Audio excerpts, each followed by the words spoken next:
Have you ever been haunted? I'm not speaking of ghosts in old houses or phantoms in the dark. I'm speaking of a haunting far more intimate, far more relentless.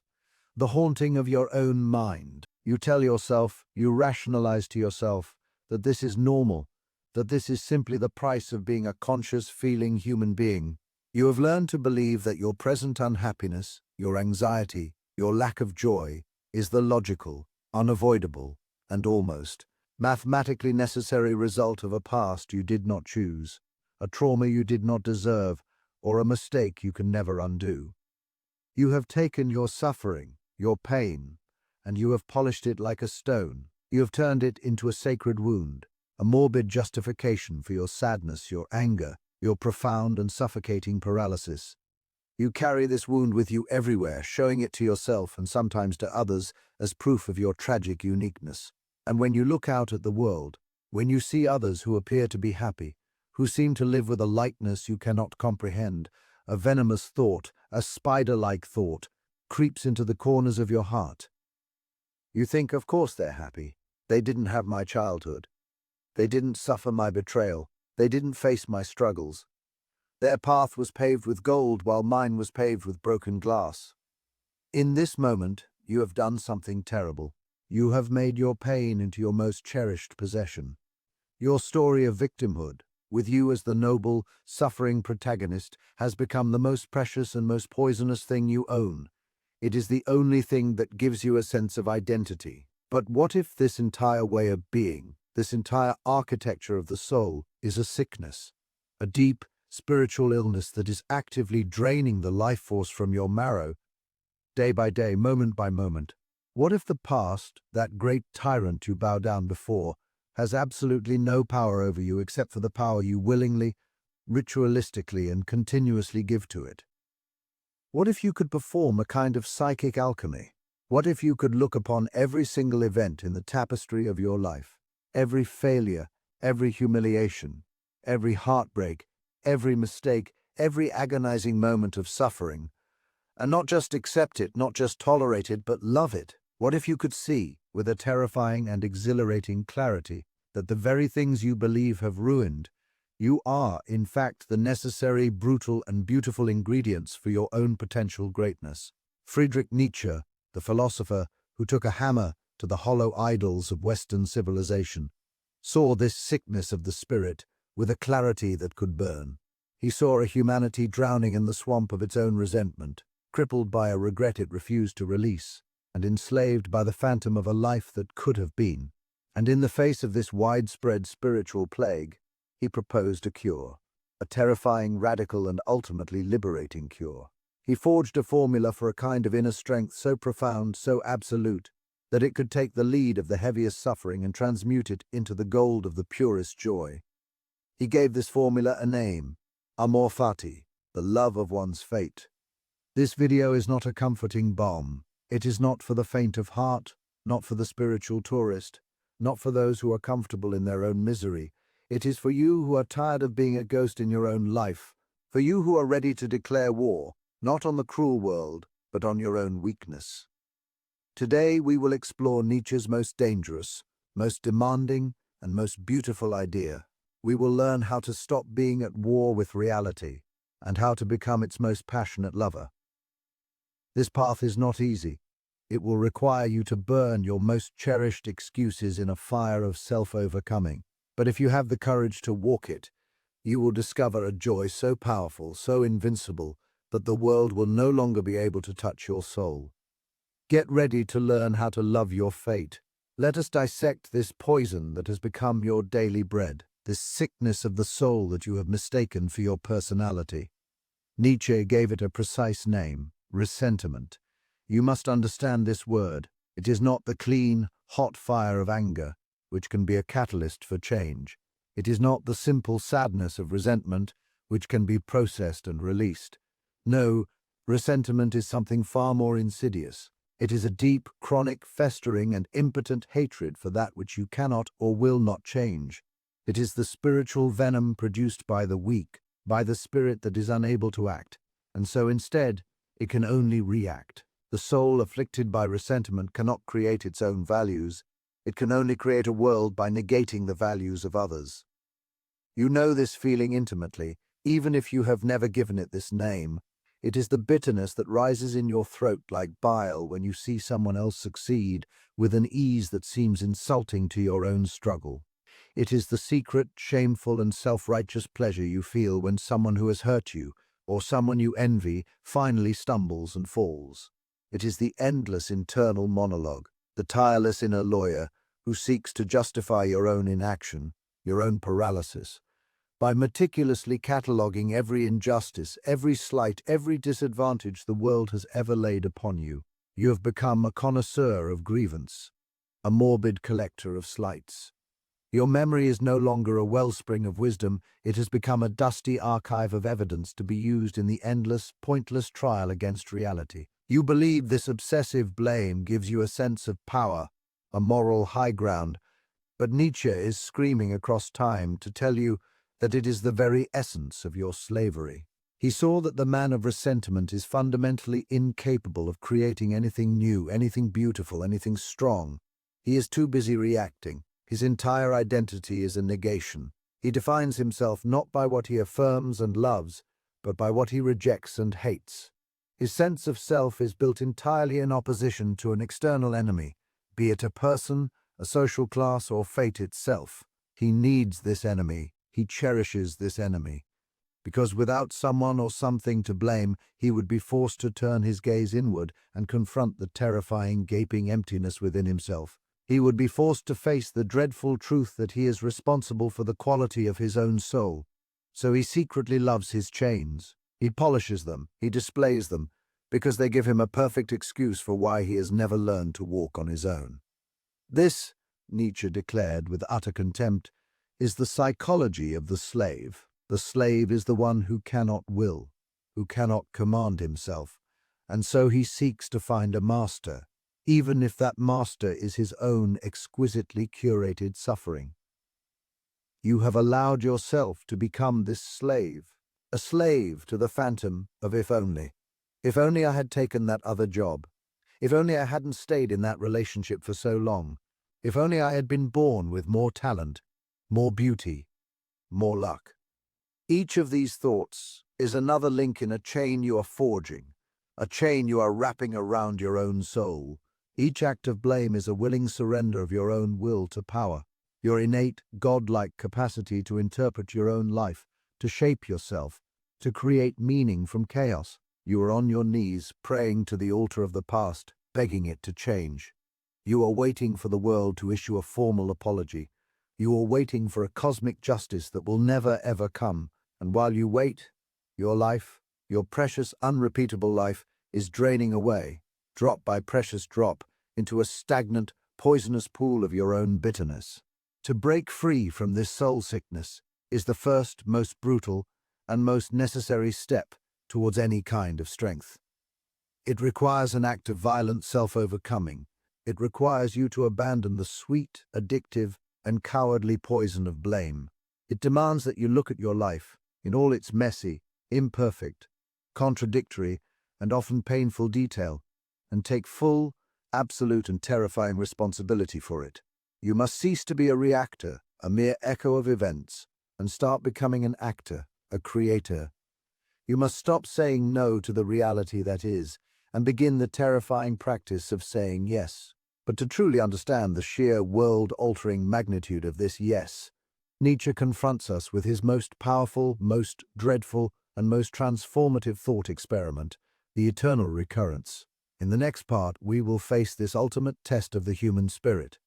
If this content is making sense to you, click the subscribe button and subscribe to the channel. Thank you for your support. Imagine this moment not as a philosophical abstraction, but as a living reality.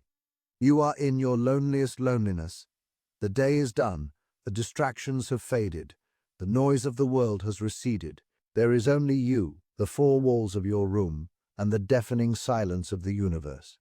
The shadows are long, and you are steeped in the feeling of your own existence, your own history, your own regrets. And in that silence, into that loneliest loneliness, a demon creeps into your room. He does not have horns or a pitchfork. His terror is far more subtle. He is simply a bearer of a thought so heavy it could crack the foundations of the world. And he leans in, his voice no louder than your own thoughts, and he whispers it into your ear. He says, "This life as you now live it and have lived it, you will have to live once more and innumerable times more, and there will be nothing new in it. But every pain and every joy and every thought and sigh and everything unutterably small or great in your life will have to return to you, all in the same succession and sequence." He lets the thought hang in the air, its terrible weight filling the room. He continues, "Even this spider and this moonlight between the trees, and even this moment and I myself. The eternal hourglass of existence is turned upside down again and again, and you with it, speck of dust. Now be honest with yourself, brutally honest. What would you do in that moment? How would your soul react to this news?" Nietzsche believed that this was the ultimate test, the great selective principle that separates the weak from the strong. For the vast majority of humanity, for the spirit still sick with resentment, this thought would be the ultimate, final, and most unbearable curse. They would throw themselves to the ground, they would gnash their teeth, they would howl and curse the demon who dared to speak such a horror, to relive everything, every single mistake, every humiliating failure, every gut-wrenching heartbreak, every mind-numbing second of agonizing boredom, every single petty resentment and every cowardly compromise, not just once more, but for an eternity. It would be the most profound and inescapable hell imaginable. The sheer weight of it would be absolutely crushing. This horrified reaction, Nietzsche says, is the reaction of the spirit that has not yet learned to affirm itself, a spirit still at war with its own past. It is the reaction of the person who still secretly wishes that reality were different, that they were different. The thought of the eternal recurrence is a merciless spotlight that exposes all of your regrets, all of your resentments, all of your if-onlys, and transforms them from mere painful memories into an eternal recurring damnation. It holds up a perfect, unforgiving mirror to your life, and it asks you with cold finality, is this a life you would be willing to affirm, not just once, but for all of eternity? For most, the honest, unspoken answer that rises from the depths of their soul is a horrified, resounding no. But then, Nietzsche imagines a different reaction, a reaction so rare it is almost divine. What if, upon hearing the demon's terrible words, you did not collapse in despair? What if, instead, a profound, exhilarating, and divine feeling washed over you, a feeling of triumphant affirmation? What if you were to look that demon in the eye and reply, "You are a god, and never have I heard anything more divine"? What would it mean to be the kind of person who could hear that their life, in its every identical and unchangeable detail, would be repeated for all of eternity, and to experience that thought not as a curse, but as the ultimate blessing? This is the goal. This is the new center of gravity for your soul, to live in such a way in this very moment with such totality, with such presence, with such power, that you would be not just willing but joyful to live it again and again and again for all eternity. This thought forces you to become the ultimate arbiter of value. It strips away all petty, conventional morality. It asks you, what is so important, so beautiful, so meaningful to you, that you would want it to be eternal? It is no longer about living a long life or a successful life or a happy life as defined by the herd. It is about living a life so full, so affirmed, so completely and unapologetically yours, that the prospect of its eternal repetition fills you with a divine joy. To be able to say a thunderous yes to this one single moment is to say yes to all of existence. But how does one achieve such a state? It requires a conscious, deliberate formula, a formula for greatness. In the next part, we will explore this formula, Amor Fati. You stand now before the terrifying and beautiful abyss of the eternal recurrence. You have seen with unflinching honesty that your life, as you have been living it, is not one you would wish to repeat for all of eternity. It is a life of too much regret, too much resentment, too much fear, too much no. So how do you change? How do you begin the great and terrible work of transforming yourself into a person who can greet the demon's news with joy? The answer lies in Nietzsche's great formula for human greatness, a formula so simple in its wording and so incredibly profoundly difficult in its daily practice. Amor Fati, love your fate. It does not say tolerate your fate. The slave tolerates, the weak endure. The spirit of resentment bears its burden with a heavy sigh and a resentful heart. It does not say make peace with your fate. That is the language of compromise, of resignation, of a truce signed with a reality you still secretly wish was different. No, Nietzsche demands something infinitely more radical, more active, more defiant. He demands that you love your fate. This is not a passive acceptance. It is a passionate embrace. It is the conscious, willful, and creative choice to see everything that happens to you, everything that has ever happened to you, and everything that will ever happen to you, as not just acceptable, not just unavoidable, but as necessary, as essential, as beautiful, as a vital and irreplaceable ingredient in the person you are in the process of becoming. Nietzsche writes, his words like a branding iron on the soul, my formula for greatness in a human being is Amor Fati, that one wants nothing to be different, not forward, not backward, not in all eternity. Not merely bear what is necessary, still less conceal it. All idealism is mendaciousness in the face of what is necessary, but love it. Let the weight of that command settle upon you. Love it. That mistake that you believe ruined your career, that sent you down a path of mediocrity, you must love it. It was necessary. It was a crucible that burned away a weakness you didn't know you had, and it forced upon you a perspective that easy success never could have provided. That heartbreaking betrayal that you believe shattered your ability to trust, that left a permanent scar on your soul, you must love it. It was necessary. It was a brutal but effective teacher, forcing you to develop a self-reliance and an inner strength you never would have found in the warm comfort of a predictable relationship. That chronic illness that limits your body, that financial struggle that fills you with constant anxiety, that long, desolate period of loneliness, where you felt abandoned by the world, you must love it all of it. You must learn to see these events not as a series of unfortunate accidents that derailed your true life, the life you should have had. You must understand that there is no other life. There is no other path. This, right here, with all of its scars and all its rubble, is your life, and it is perfect in its necessity. To practice Amor Fati is to stop being a whining critic of your own life story and to become its CEO author. It is to understand that you cannot tear out a single chapter, especially the ugliest ones, without unraveling the entire book. The bad parts are precisely what give the good parts their meaning, their depth, their texture. You would not know the sweetness of joy if you had not tasted the bitterness of sorrow. You would not know the meaning of courage if you had not trembled in fear. You would not know the feeling of strength if you had not first been utterly broken.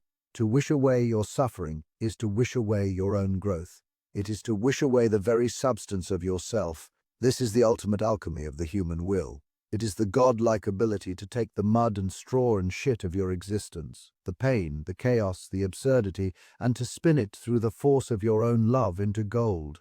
It is an act of supreme creative power. You cease to be a passive victim of fate. You become an active, willing, and joyful partner with it.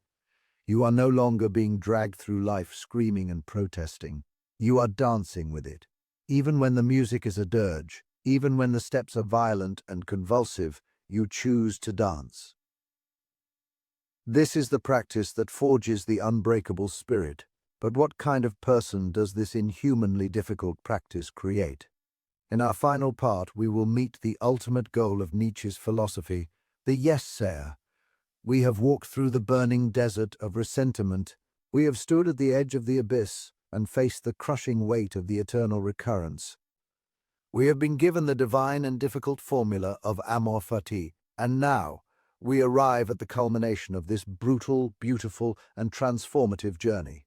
We arrive at the birth of a new kind of human being, a being who no longer says no to life, who no longer whimpers and complains, but who affirms all of existence, in its totality, with every fiber of their soul. This is the yes-sayer, the one who has overcome the human, all-too-human spirit of negation. The yes-sayer is the human being who has so fully, so completely, so joyfully embodied the principle of Amor Fati that the thought of the eternal recurrence is no longer a dreadful test, but a constant and thrilling source of joy. They have looked upon their own life, with all of its ecstatic beauty and all of its gut-wrenching horror, and they have judged it to be not just good, not just acceptable, but divine, perfect, necessary. They are no longer at war with reality. They are no longer a stranger in their own skin. They have become one with their own destiny, and in that union they have found a peace that surpasses all understanding and a joy that is as strong as the world itself. What does this state of being look like in practice? It is not a state of placid, smiling, lobotomized contentment. The yes-sayer is not a positive thinking automaton who ignores the darkness. On the contrary, they see the darkness more clearly than anyone else, but they are no longer afraid of it. They still feel pain, perhaps more acutely than others, for they are more alive. They still face immense struggle, but their entire relationship to that pain and struggle has been fundamentally transformed. Pain is no longer a sign that something has gone wrong with the cosmic plan. It is a sign that they are alive, that they are growing, that they are engaged in the great, terrible, and magnificent dance of existence. They do not seek out suffering for its own sake. That is a perversion. But when it comes, as it inevitably will, they do not flee from it. They meet it. They embrace it. They use it as fuel. They are like a great fire that joyfully consumes everything in its path, the good wood and the wet, the strong branches and the thorns, and turns it all into more heat, more light, more flame. The yes-sayer has overcome what Nietzsche called the spirit of gravity, that heavy, serious, moralizing spirit that weighs everything down with guilt and judgment. They have learned to dance, even on the edge of the abyss. They have a lightness, a freedom, that is utterly incomprehensible to the person who is still burdened by the ponderous weight of regret and resentment.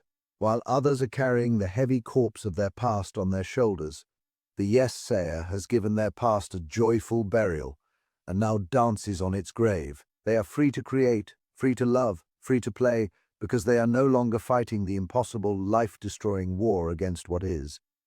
This is the ultimate and most profound expression of the will to power, not the brutish will to dominate other people. That is a pathetic misunderstanding.